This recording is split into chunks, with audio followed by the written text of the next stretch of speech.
irmãos? Glória a Deus. Cantamos essas canções tão inspiradoras, tão enriquecedoras. Eu queria compartilhar com você. Antes eu estava compartilhando aqui, antes estava fazendo um pedido, né, de oração.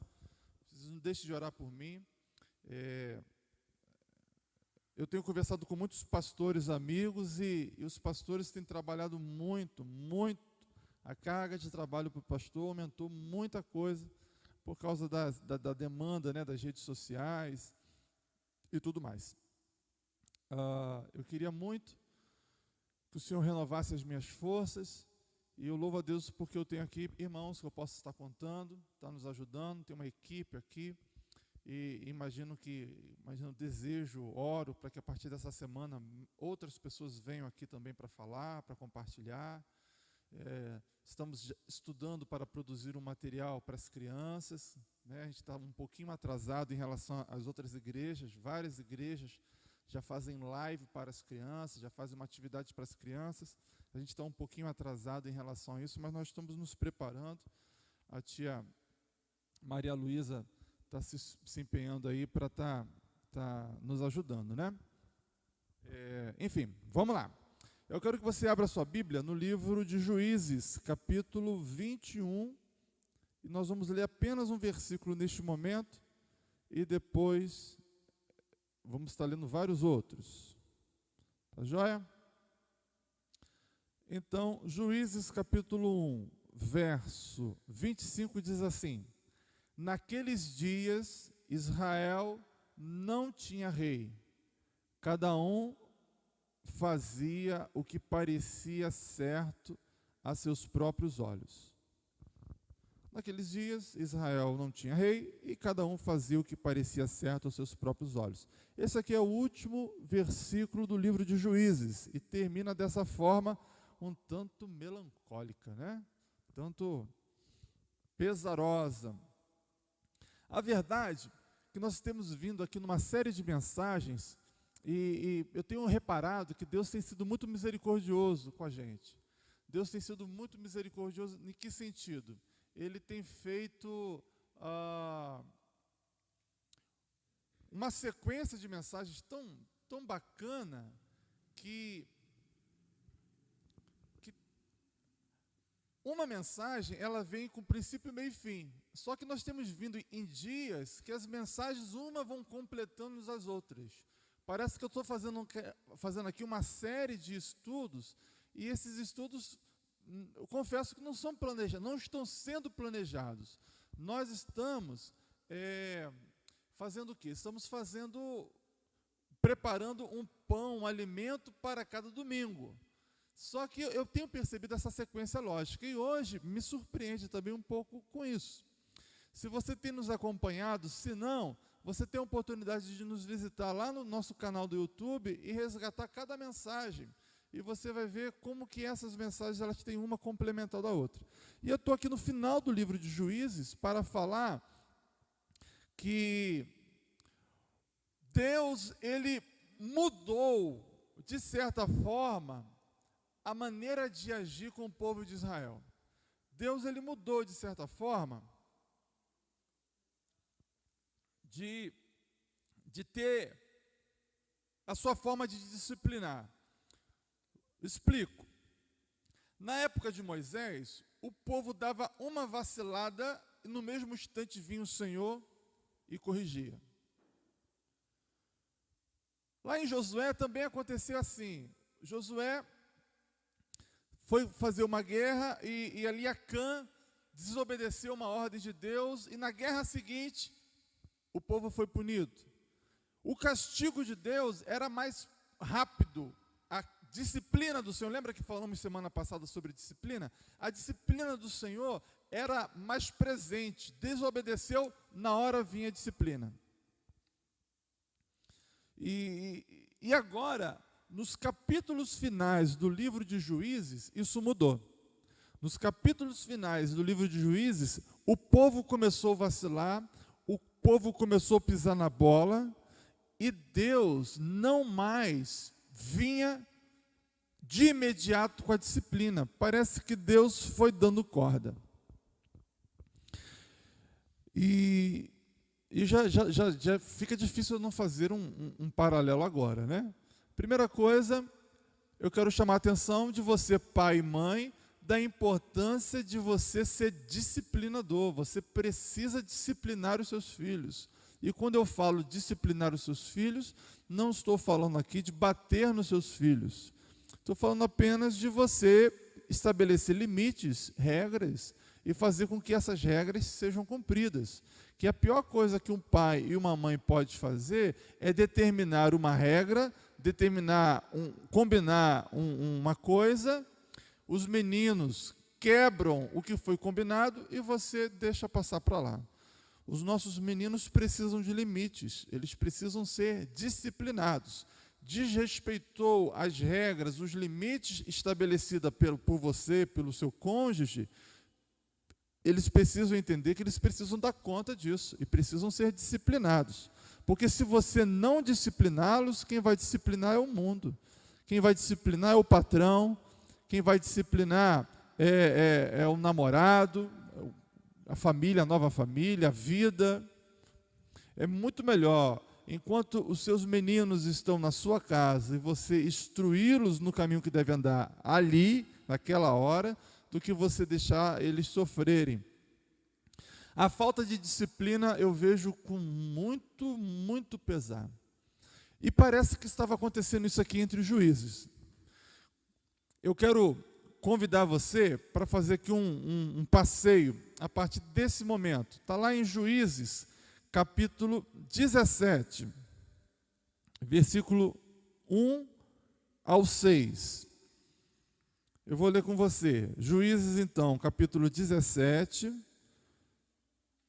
Vamos ler do 1 ao 6, 1 ao 6 e vocês vão entender o que eu estou falando. Acompanhe comigo. A Flavinha vai botar para você acompanhar aí na tela. Ela não vai poder botar? Está travando? Irmãos, então você vai ter que me ouvir. Não vai ter como colocar não, que a gente está nesses ajustes todos, né? Então, abre aí a sua Bíblia. Juízes, capítulo 17, do 1 ao 6. Diz assim: havia um homem chamado Mica, que vivia na região montanhosa de Efraim. Certo dia, disse à sua mãe: eu a ouvi amaldiçoar a pessoa que roubou suas 1.100 peças de prata. Na verdade, fui eu quem roubou essa prata, e ela está comigo. Olha, se eu for parar a cada erro, a cada vacilada, a cada lei quebrada que não foi punida, eu não vou, vai ser difícil. Por exemplo, aqui, ó, Mica já seria vítima aqui de apedrejamento por causa do roubo, porque ele desonrou a sua mãe. Mas isso passou por cima. E olha a reação e o comportamento dessa mãe. Então ele aqui está confessando que roubou a peça que a mãe amaldiçoou. Aquele que me amaldiçoou. Aí jogou aquela maldição. E aí vem o Mica, confessa o seu pecado, dizendo que foi ele que roubou. Aí segue a leitura. O Senhor o abençoe, meu filho, respondeu a mãe. Ele devolveu a prata e ela disse: dedico solenemente essas peças de prata ao Senhor em favor de meu filho. Mandarei fazer uma imagem esculpida e um ídolo de metal. Que mãezinha, hein? Aí segue a história. Assim, quando ele devolveu a prata à mãe, ela separou 200 peças e as entregou aos olíveres. Delas fez uma imagem esculpida e um ídolo de metal, que foram colocados na casa de Mica. Esse homem, Mica, construiu um santuário para o ídolo e também fez um colete sacerdotal e alguns ídolos do lar. Então nomeou um de seus filhos como um sacerdote pessoal. Naqueles dias, Israel não tinha rei. Cada um fazia o que parecia certo aos seus próprios olhos. O verso 6 é o mesmo verso de Juízes 21, 25. Isso é um coro que se repete. Israel não tinha rei e cada um fazia o que era certo aos seus próprios olhos. E aí segue a história. Eu não vou ler toda a história de Mica aqui, mas deu para entender o drama aqui, né? Uma série de atrapalhadas umas após as outras, e o interessante é que você lê todo o capítulo 17 e você não vê nenhuma punição, você não vê nenhuma disciplina, você não vê nenhum Deus requerendo nada. E eles estavam rasgando a lei do Senhor à torta e à direita. Eu vou ler agora.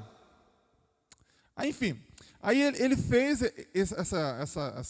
esse ídolo, ele fez um colete, isso tudo era exclusivo para a família de Levi. Eu não vou entrar no mérito aqui da lei em si, mas eles quebraram as regras. E aí, lendo o capítulo 17, você vai ver que aparece um jovem levita buscando um lugar para morar, e aí, pelo sotaque desse jovem, o Mica percebeu que ele era estrangeiro, perguntou de onde era, ele falou que era da tribo de Levi. Aí Mica faz um contrato. Vem cá, você não quer ser o meu sacerdote? Meu pai e sacerdote? Eu pago tanto isso para você ser aqui o sacerdote deste templo que eu fiz aqui, do ídolo que eu fiz, você vai ser o sacerdote. E ele aceita, o levita aceita.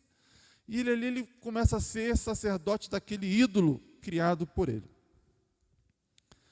Tudo isso porque o autor diz: Israel não tinha rei e cada um fazia aquilo que parecia bem aos seus olhos.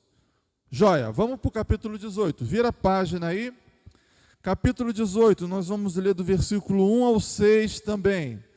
Diz assim o verso 18: Naqueles dias Israel não tinha rei.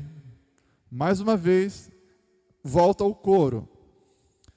E eu percebi que essa expressão, Israel não tinha rei, sempre era lembrado no momento que era descrito, ou iria se descrever uma coisa feia que aquele povo estava prestes a cometer, ou tinha cometido, e o escritor faz esse coro para introduzir os problemas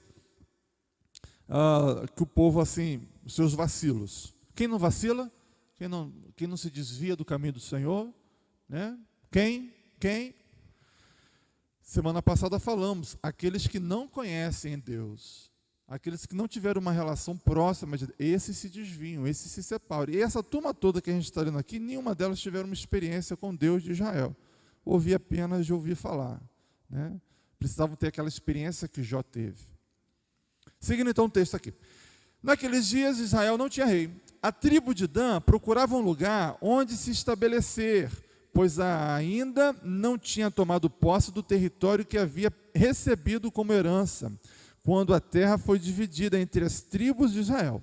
Então, os homens de Dan escolheram dentre seus clãs 5 guerreiros corajosos das cidades de Zorá, Estaol, para explorar um território onde a tribo pudesse se estabelecer.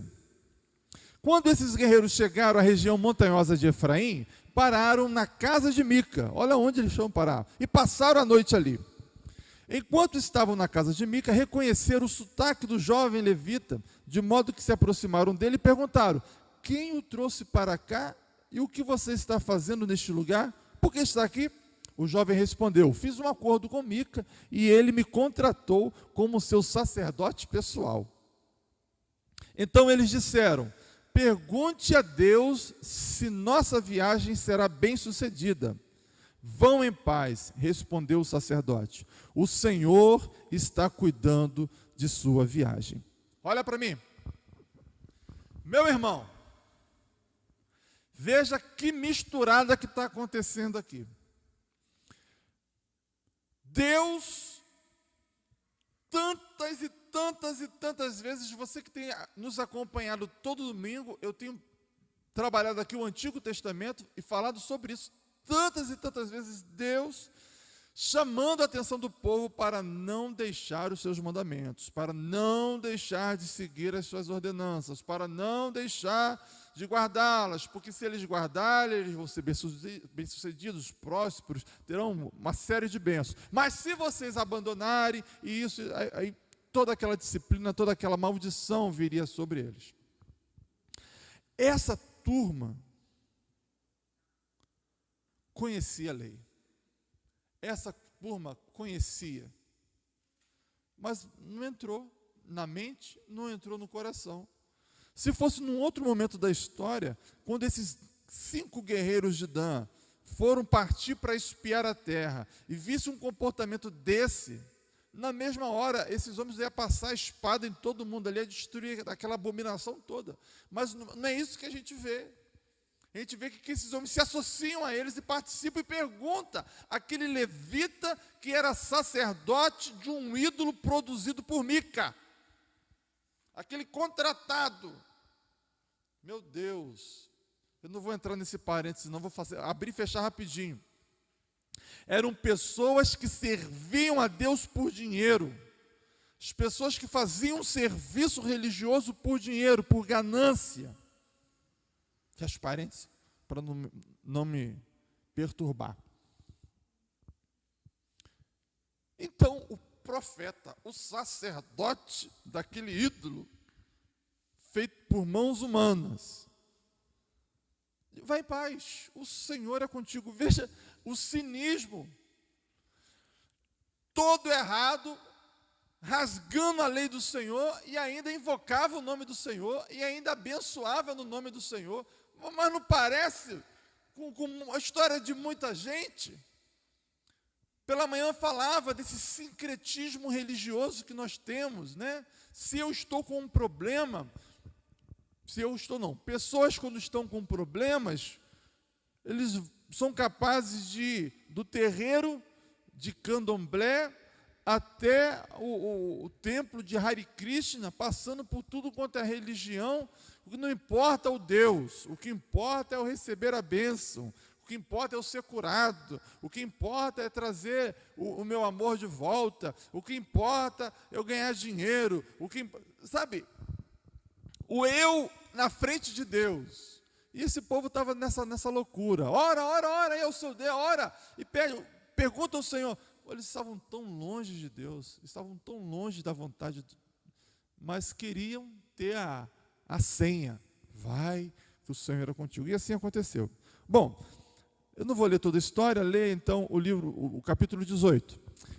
No capítulo 18 você vai ver o seguinte: o povo vai, conhece o lugar, lá em Laís, o nome do lugar, e vê que o lugar é abençoado, o povo era pacífico, e eles voltam todos animados, vão lá para a tribo de Dan, e falam: olha gente, vamos, que o Senhor vai nos dar essa vitória.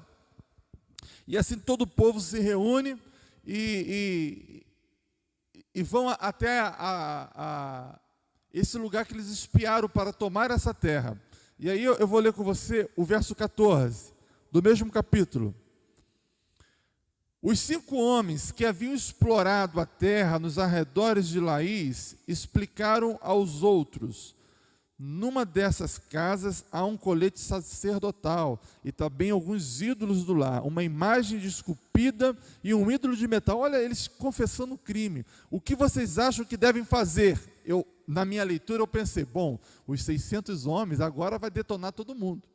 Olha, no verso 15, os 5 homens saíram da estrada principal e foram à casa de Mica, onde morava o jovem levita, e o saudaram. Os 600 guerreiros, armados da tribo de Dan, ficaram à entrada da porta, e os 5 espiões entraram no santuário e removeram a imagem esculpida, o colete sacerdotal, os ídolos do lar, o ídolo de metal, removeram. Eu pensei, vão jogar tudo fora e vão queimar. Que nada, olha a leitura. Quanto isso, o sacerdote ficou junto à porta com os 600 guerreiros armados. Eu acho que o que ele estava se benzendo ali, já encomendando a sua alma. Mas olha o que acontece. Verso 18. Quando o sacerdote viu que os homens estavam levando todos os objetos sagrados do santuário de Mica, perguntou: o que vocês estão fazendo? Verso 19. Fique quieto e venha conosco. Responderam: seja nosso pai e sacerdote. Não é melhor ser sacerdote de uma tribo inteira e de um clã de Israel do que da casa de um só homem. O jovem sacerdote aceitou de bom grado acompanhá-los. Pegou o colete sacerdotal, os ídolos do lar, a imagem esculpida e se uniu a eles. E assim se foi. Mica fica furioso, vai peitar. Que negócio é esse? Vocês virem aqui roubar o meu Deus e o meu sacerdote? Aí os 5 homens olham assim, olha quem está com a gente. Os 600 guerreiros, tudo com arma nas mãos. Aí Mica, opa, tudo bem, tá, vai embora, com o rabo entre as pernas, vai se levantar com umzinho contra aquele todo mundo. O texto diz isso mesmo. E assim vai. Olha, eu quero chamar a sua atenção. Eu quero chamar a sua atenção para o que está acontecendo aqui.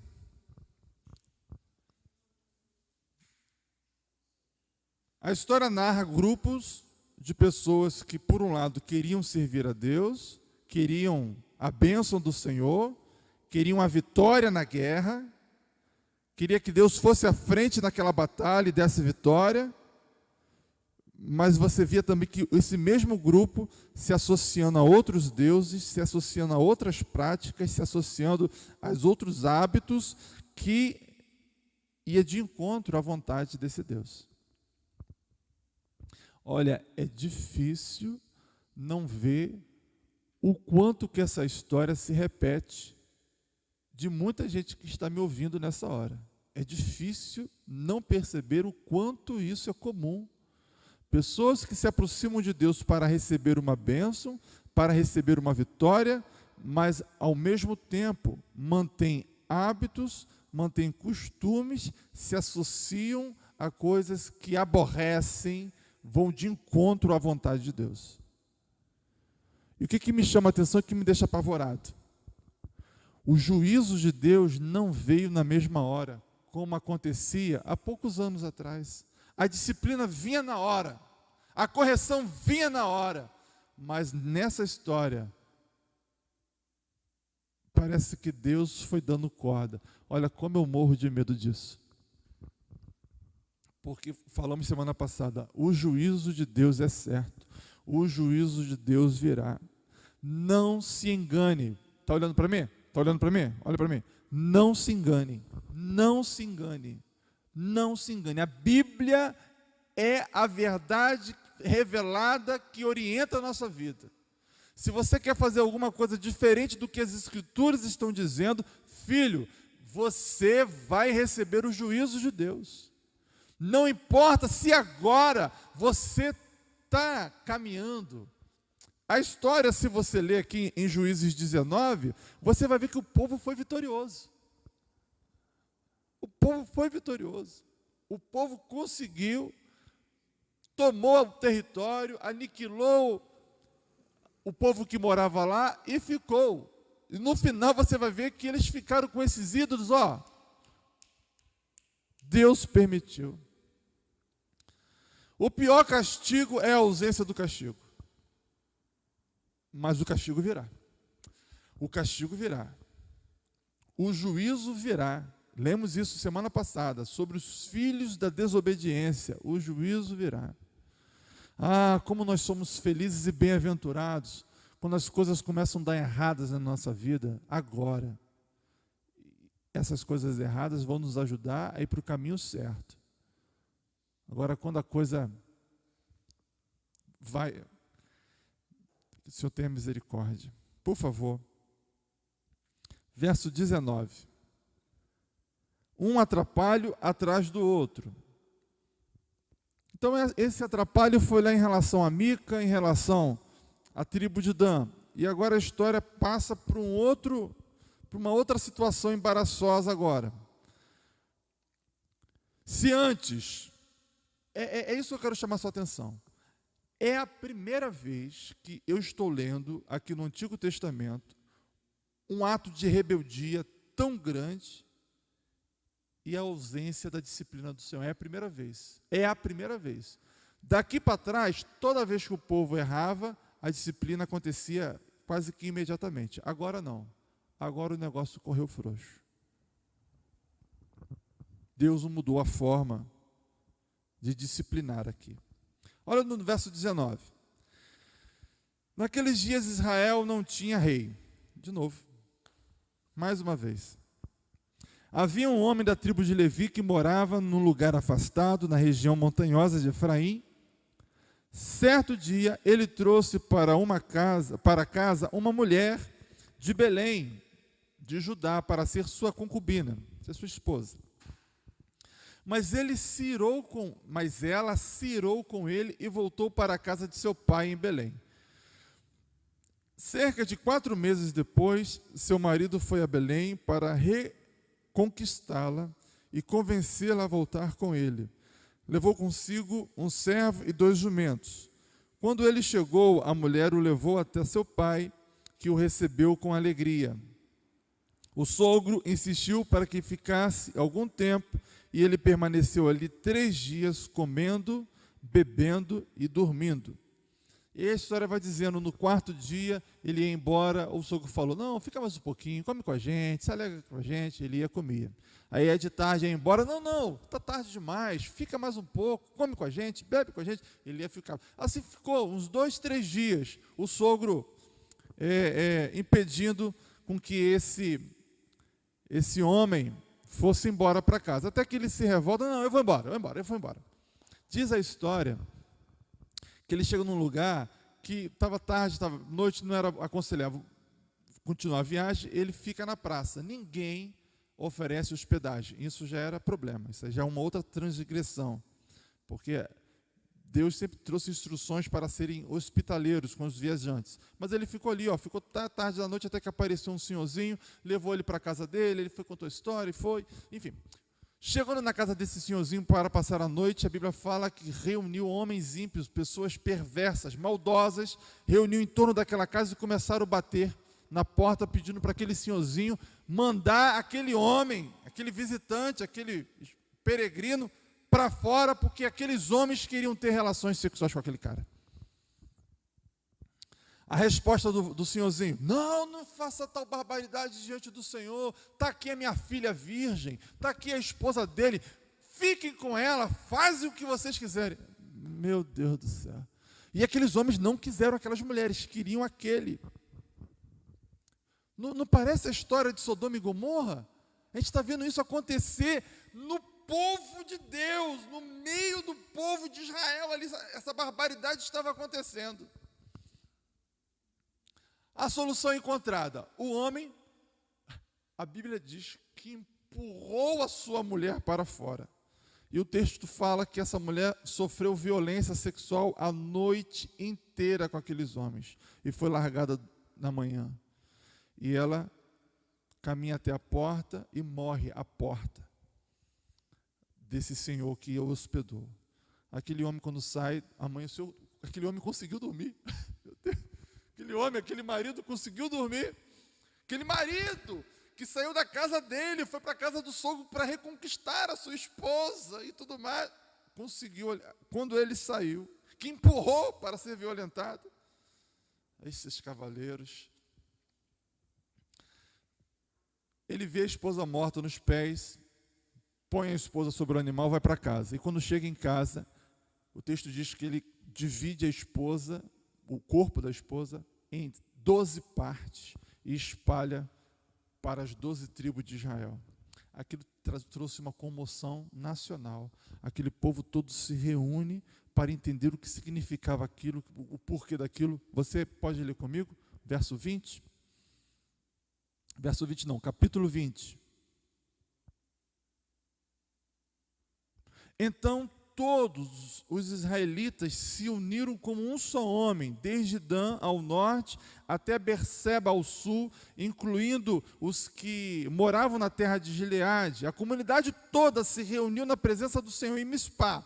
Os líderes de todos os povos, de todas as tribos de Israel, 400.000 guerreiros armados com espadas, tomaram seus lugares na reunião sagrada do povo de Deus. Logo chegou à terra de Benjamim, foi na terra de Benjamim que aconteceu tudo isso. A notícia de que as outras tribos haviam subido em Mispá. E os israelitas se perguntaram, como esse crime horrível pôde acontecer? E aí no verso 4 vai dizer que o levita, o marido da mulher assassinada, explica e conta toda a situação para o povo. E o povo se revolta, o povo faz uma consulta e todos resolvem o seguinte: vamos até a tribo de Benjamim e vamos acabar com eles. Chega na tribo de Benjamim, o que rola? Os guerreiros falam assim: olha, a tribo de Benjamim, mandem para mim esses homens que fizeram este crime, essa barbaridade. Ninguém da tribo de Benjamim quis entregar os homens. Aí eu vou pedir para Maria Fernanda olhar para mim de novo. Olhem para mim de novo. Sem selfie, agora olha para mim. A tribo de Benjamim quis acobertar o erro daqueles homens. E aí os jovens, vou falar com os jovens. Quantos jovens não acobertam os erros? Eu não estou estimulando ninguém aqui a ser dedo duro. Não estou estimulando aqui ninguém a entregar o podre do outro. Viu? Não estou estimulando. O que eu estou querendo dizer aqui é o seguinte: não sejam coniventes com os vacilos dos colegas, porque se você é conivente com o vacilo do colega, você está cometendo o mesmo erro do que eles. Esses homens chegaram para a tribo de Benjamim e falaram assim: olha, manda... Não vou mandar nada não.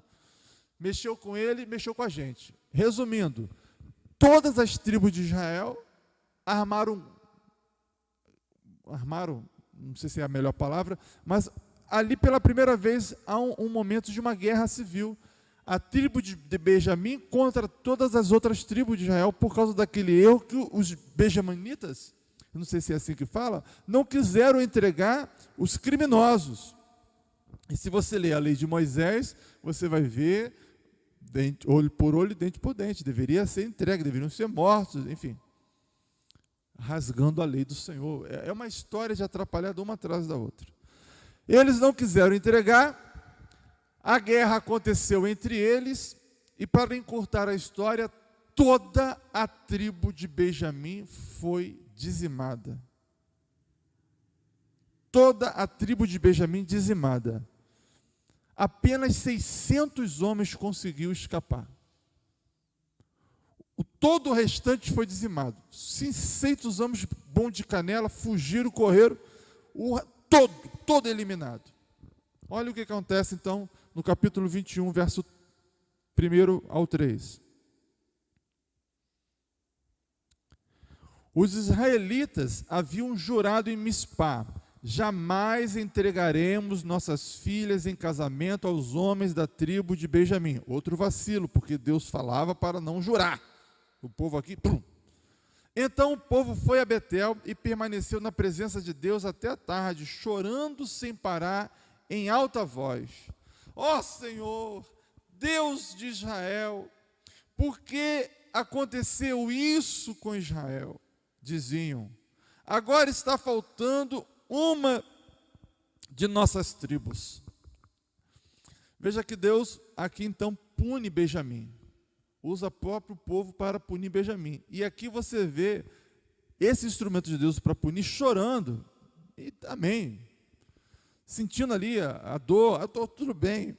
Mas perguntar para Deus o que está acontecendo, perguntar para Deus por que isso aconteceu, parece a mesma pergunta que Gideão fez quando Deus o visita e ele questiona a Deus. Juízes 6:13 diz assim: o Senhor acabou de visitar Gideão e diz assim, o Gideão, né? 6:13, Juízes: ah, Senhor, Gideão respondeu, se o Senhor está conosco, por que aconteceu tudo isso? Onde estão todas as maravilhas que os nossos pais nos contam quando dizem: não foi o Senhor que nos tirou do Egito? Mas agora o Senhor nos abandonou e nos entregou nas mãos de Midian. Olha, essa resposta de Gideão, essa pergunta e a conclusão de Gideão, e essa pergunta de todo Israel, me chama muita atenção. Senhor, por que está acontecendo tudo isso, ora bolas? Isso tudo não está acontecendo justamente porque o povo deixou de seguir os mandamentos? Isso tudo, toda essa dificuldade não está acontecendo porque o povo descumpriu, abandonou a vontade do rei, Jesus, Pai? Como querem questionar por que essa luta está vindo, por que esse problema está vindo, se não está evidente que deixamos os mandamentos do Senhor? Mas até isso, faltava entendimento. E no capítulo 21, embaraçado com o juramento que fizeram e querendo salvar a tribo de Benjamim daqueles 600 homens precisavam de mulheres. Só que eles haviam jurado que ninguém de Israel daria suas mulheres para esses homens. E como que Benjamim ia sobreviver? Aí eles bularam, inventaram uma saída. A região tal não estava aqui quando a gente fez esse juramento. Começaram. Então, se a gente podia fazer o seguinte, vamos orientar esses 600 que escaparam, que quando as mulheres desse lugar que não faziam parte vierem até Betel para adorar a Deus, eles vêm e raptam as mulheres. E pronto, está resolvido o nosso problema. A turma vai permanecer. Está percebendo o legalismo? Isso acontece muito, por exemplo, no namoro do jovem. Não pode ter relação sexual. Aí os jovens fazem tudo. Mão cá, mão lá, boca cá, boca lá. Aquela coisa faz tudo. Mas não fizemos sexo. Então não estamos pecando filho. Legalismo. Já pecou há muito tempo. Jesus falou, olha, se você olhou com intenção impura, pronto, já cometeu o pecado no seu coração. Se eu fiquei irado com a pessoa e disse aquelas palavras duras para ela, filho, você já cometeu assassinato. Isso, Jesus explicando a lei. Quem vai se escapar? Não, ninguém se escapa, filho. Está todo mundo perdido, está todo mundo condenado. Felizes são aqueles que percebem a sua ruína. Felizes são aqueles que percebem o que merecem, que é o inferno. Todos nós merecemos o inferno. Felizes são esses que percebem isso. Porque ao olhar para Jesus, vê a esperança, vê a graça, vê a misericórdia e se entrega para Ele e Ele redime o pecador. Essa foi a solução. A tribo de Benjamim foi salva, porque aqueles homens sequestraram aquelas mulheres e pronto. Deram um jeitinho brasileiro. Você pensa que foi os brasileiros que inventaram o jeitinho? Deram um jeitinho lá e resolveram essa situação. E o último capítulo o último versículo do último capítulo do livro de Juízes termina como? Foi o primeiro que eu li. Naqueles dias, Israel não tinha rei, cada um fazia o que parecia certo aos seus próprios olhos. Eu fiz muitas aplicações aqui nesse texto e eu quero terminar a minha palavra fazendo uma última aplicação, baseado nesse versículo. Todos nós precisamos de alguém para prestar conta. Não é bom que o homem esteja só, e aqui não apenas para a vida conjugal, mas toda a relação social. Não é bom o homem viver isolado socialmente. Estamos vivendo uma quarentena que já está começando a se afrouxar um pouquinho, né? Mas ninguém viveu a experiência do isolamento social por causa das redes sociais que pôde nos aproximar. Mas eu estou indo para além disso. Você precisa ter um confidente. Você precisa ter uma pessoa para se confessar. Você precisa ter uma pessoa para abrir o coração. Você precisa ter uma pessoa para você prestar contas.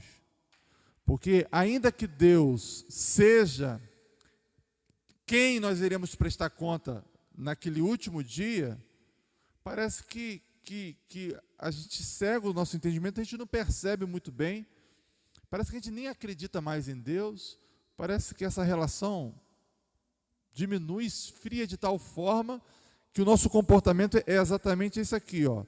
Naqueles dias, Israel não tinha rei, e cada um fazia o que parecia certo aos seus próprios olhos. Quando você se esfria, a sua relação com Deus se esfria, é como se você não tivesse mais o rei, e você faz aquilo que parece certo aos seus próprios olhos. Em outras palavras, eu poderia dizer o seguinte, que é um tema que eu tenho tratado muito aqui, fazemos tudo aquilo que o nosso coração manda fazer. Fazer aos próprios olhos é isso. Se você é aquela pessoa que acha que para ser feliz você tem que fazer tudo que o seu coração manda, esse povo também é a chave. E não faltam-nos exemplos de mostrar que o nosso caminho, que parece ser direito, na verdade, no fim, se revela um caminho de morte. Eu quero finalizar essa palavra te desafiando, te estimulando a ter pessoas a prestar conta. Não viva sozinho. Não ache que você sozinho pode dar conta da sua vida espiritual. Às quintas-feiras temos falado aqui da necessidade de fazer discípulo, não apenas a necessidade de fazer discípulo, mas a necessidade de ter um discipulador, de ter um mentor espiritual, de ter uma pessoa que você possa confiar, se espelhar, uma pessoa que você possa caminhar junto, porque aquela pessoa te acrescenta, aquela pessoa te enriquece, aquela pessoa te faz uma pessoa melhor. Fuja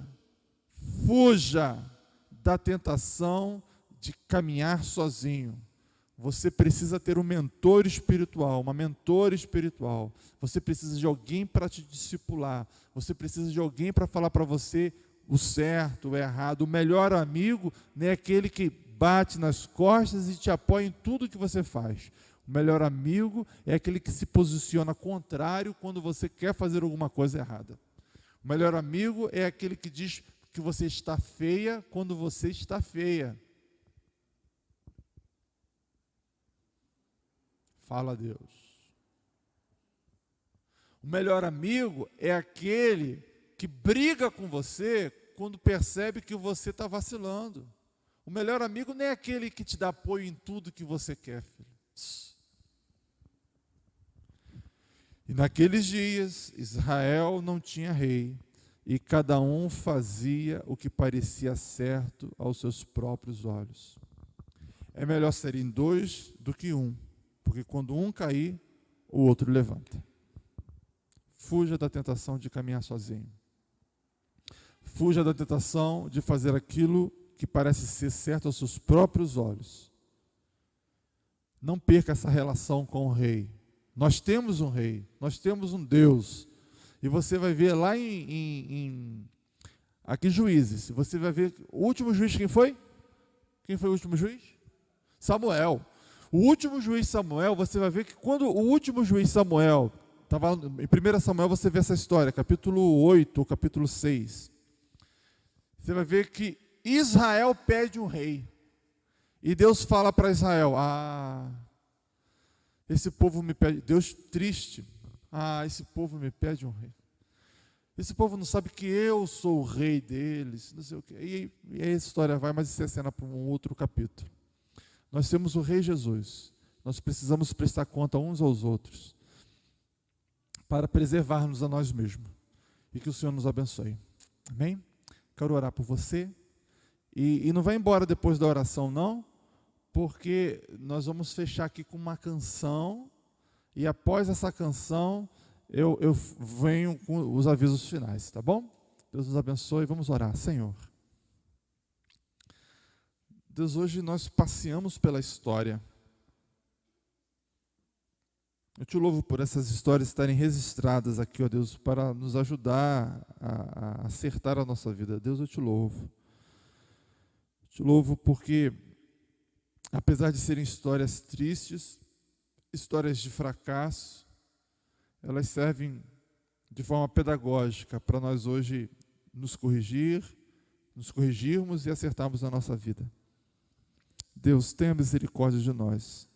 Tenha misericórdia daquele que está dividido, servindo a dois senhores. Tenha misericórdia daqueles que se aproximam do Senhor apenas para ter vitória nas suas batalhas, mas se esquivam de viver um compromisso contigo.